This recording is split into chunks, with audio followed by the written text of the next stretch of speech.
Assalamualaikum warahmatullahi wabarakatuh. Pertama-tama yang saya hormati Bapak Dr. Hanifuddin selaku dosen pengampu filsafat pendidikan Islam, dan tak lupa teman-temanku yang insya Allah berbahagia. Baik, di sini saya akan mempresentasikan ini materi filsafat pendidikan Islam yang ke-6. Dan sebelum itu saya akan membacakan sebuah pantun sesuai dengan arahan dari Bapak Hanif.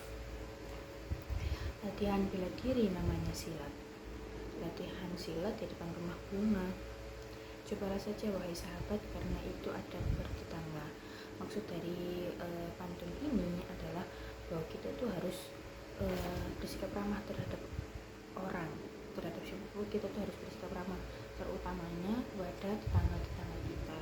Karena salah satu rukun tetangga adalah bersikap baik terhadap tetangga. Kalau kita sudah bisa bersikap baik terhadap tetangga, maka kita akan selalu dihargai oleh orang lain termasuk tetangga kita. Dengan saja kita di sini akan mempresentasikan bab ini, yaitu tentang dasar filsafat pendidikan Islam dan dasar pelaksanaan pendidikan Islam di Indonesia. Di sini saya hanya menjelaskan 6 poin ya.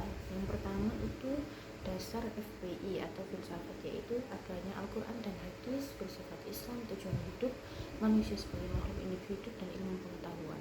Ilmu pengetahuan itu sangat penting karena dengan adanya ilmu itu menjadikan sebuah pedoman hidup kita.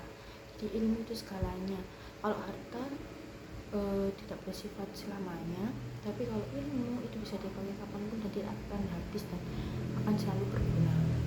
Kemudian yang kedua yaitu dasar pelaksanaan pendidikan Islam. Di sini di dalam UUD itu ada kebebasan, yaitu kebebasan dalam setiap orang mencari ilmu. Jadi semua orang itu berhak untuk berilmu gitu. Kemudian selanjutnya yaitu kurikulum, di mana dalam pendidikan itu harus adanya kurikulum. Tujuan dari kurikulum itu apa? Yaitu untuk supaya sebuah pembelajaran itu dapat berjalan dengan efektif dan jelas arah dan tujuannya kemana. Kemudian yaitu lembaga pendidikan.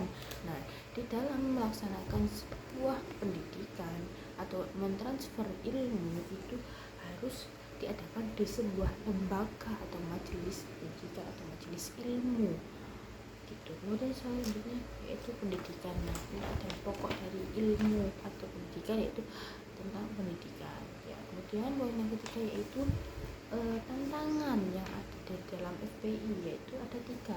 Yang pertama modernisasi, yang kedua pluralisme, dan yang terakhir adalah kualitas pendidikan. Nah, kualitas pendidikan ini sangat disorot ya, karena bagus atau jeleknya pendidikan itu akan mempengaruhi bagaimana hasil dari pendidikan tersebut. Kemudian yang terakhir yaitu tentang peluang yang ada di dalam FPI. Yang pertama yaitu minat masyarakat.